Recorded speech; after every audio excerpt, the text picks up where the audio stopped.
What's up, everybody? Today we're talking about the dark night of the soul, and this is one of the most important stages in the spiritual awakening process, and one that most people go through, even though times may vary. It depends on many different circumstances how long this will last for you, if it will happen multiple times. So yeah, basically some of these signs are going to let you know whether or not you've had a dark night of the soul, if you're going through it right now, or just what to expect if you're just now getting into spirituality and learning about all of these ideas. So the first sign that you're going through the dark night of the soul is you're having a lot of uncertainty in many different areas, or at least one area of your life. And this is a very difficult thing to go through, obviously, because it's kind of that feeling of being out in the unknown, floating through space, not knowing where you're going to go. And this could have been sparked by, a relationship ending, someone dying, career changes, a change in school. You're trying to figure out your career and you don't know what that's going to be. There's just so many things it could be, and it could be all of these at one time, which is the case for a lot of people. You have so much uncertainty come into your life at once, to the point where you have nowhere else to turn but to become open to these ideas, and usually you'll have something trigger you into an awakening at this time when you're at your lowest. You've put all of your value into something, and now that's gone. You've got nothing left. But then you find everything at that exact same moment. Another classic sign of the dark night of the soul is similar to feelings of depression, but maybe a little bit different, where you feel just completely joyless. It's almost as if there's always a cloud over you at all times, and you're running from this cloud.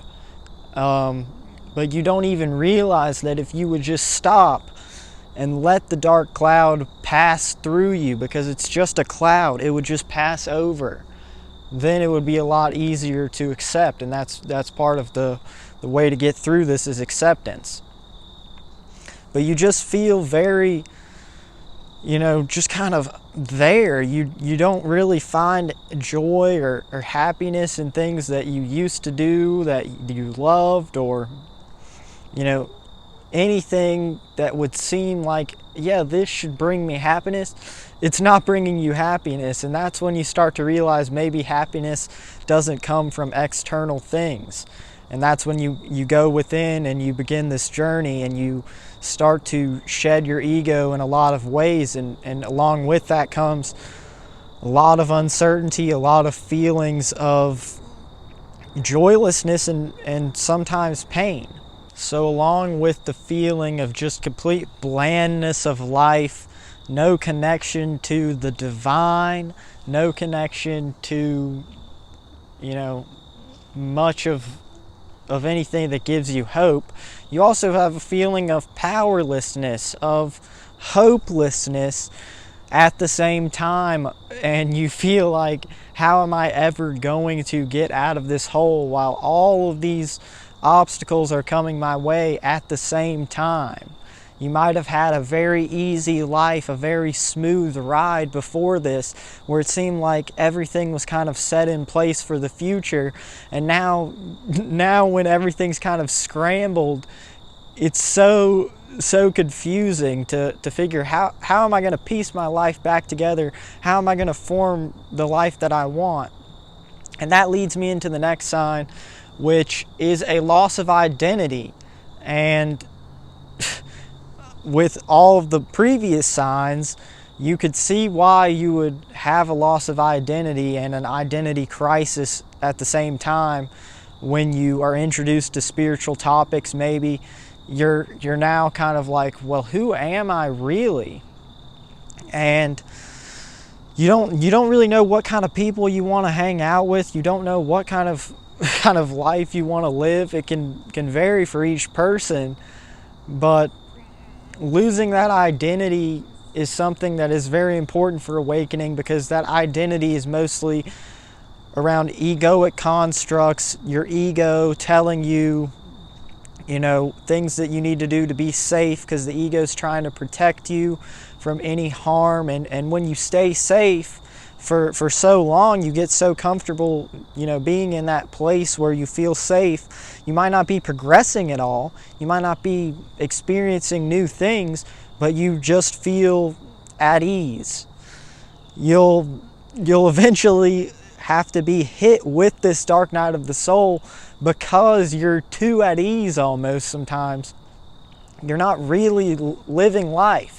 So sometimes this is a wake-up call for you. The next sign is you might feel distant from other people, or just maybe you want to be isolated at the same time. Because when you're going through this big change, it's very difficult to relate to other people sometimes, or to share your experience with other people, or to most of the time just keep it all bottled in and not be able to share your experience, which can sometimes make it worse, because it feels like you're in a room full of people, but you still feel alone. That's how the dark night of the soul can feel a lot. You have all these things around you that should seem like, yeah, that should make me happy, but you still feel like you're missing something, and that thing has actually been here all along. It's been you. It's been around you. It's what has shaped this entire universe. It's what is evident in nature. Another sign that you're experiencing the dark night of the soul is extreme fatigue. This can be mental and physical, but you might have joint pain. You feel very tired all the time, like you need to sleep a lot more than usual. You just kind of feel like very lethargic, and I felt like this for a long time throughout my journey, because I still feel like I am experiencing the dark night of the soul a lot of days, but I haven't been on this journey too long, and that's what this whole thing is for, to document my journey. So I'd be doing you guys a disservice if I didn't share things about it while I'm going through it, and then I'll be making videos for years to come, so people will be able to see my entire journey throughout this whole process, how I've grown from my first video all the way to now, and then now into the future, because I'm just getting started. And I think it's a really beautiful thing to not put so much pressure on yourself. Realize that people can learn from just your experience and watching you fail. When you fail, it's actually helping you more than when you succeed most of the time, because you get complacent.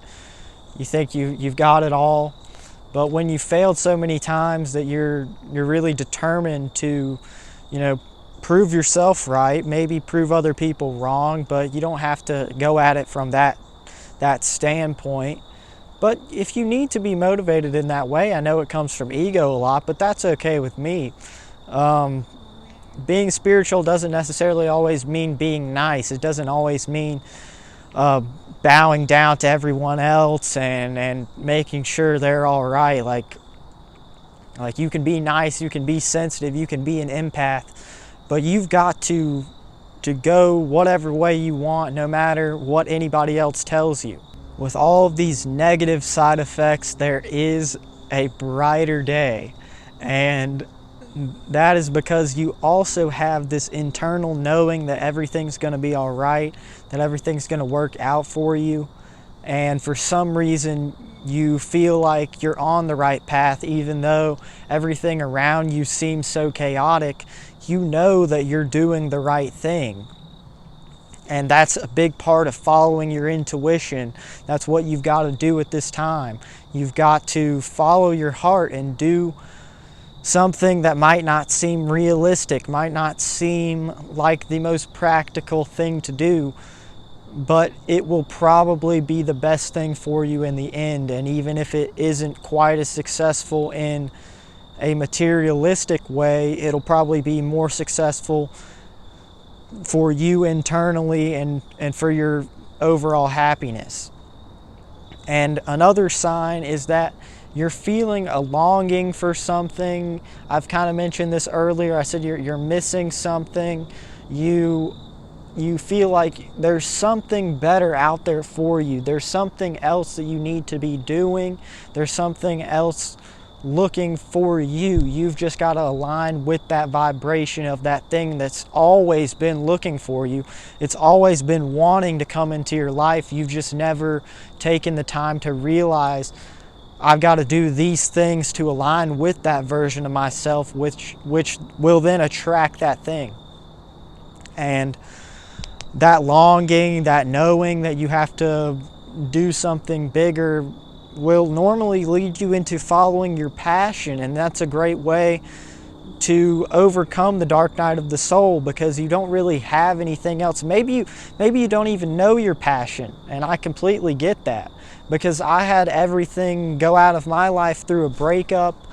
And I had plans of going to college, like different colleges, not sure which one at the time, but we eventually decided on going to this college with my girlfriend at the time. Then she breaks up with me not long before that. I've already left another university to come back home and then go do that. So I'm very uncertain about where my life's gonna go. I'm all alone. I hadn't really been hanging out with all my friends in person anymore. They're at other colleges. I didn't get along with the people at my other university too well. So I'm just kind of all alone in this, it felt like. And I kind of was. But in that moment, I finally was able to go within, understand the true meaning of life. And I still don't really know the meaning of life, but understanding that life is neutral, you give the meaning to it. You can actually do anything you want if you really believe it's possible. So just follow your passion. That will put you in the flow state. And I found my passion making videos, which I already knew was a passion of mine. I've always loved to make videos. Just didn't really have a particular topic. Didn't feel necessarily too comfortable on camera or speaking for this long either. But things change. You grow as a person. You evolve. That's what this journey is about, evolution. When the Pokemon evolve, they go down into a dark state and they come out of it. That's what you're doing. You're evolving right now. Constant evolution. It's an everyday process. One day you might be on top of the world. The next day the world might be on top of you. You might have the best moment of your life today, and then tomorrow it feels like you don't even know, what you're going to do in the next 5 years. You're looking way too far into the future, looking back on your past, reliving old things, which can be good sometimes to heal them. But understand that the true peace is within this present moment, and that's where everything is always created from the present moment. It's all we ever have. Every moment has always just been now.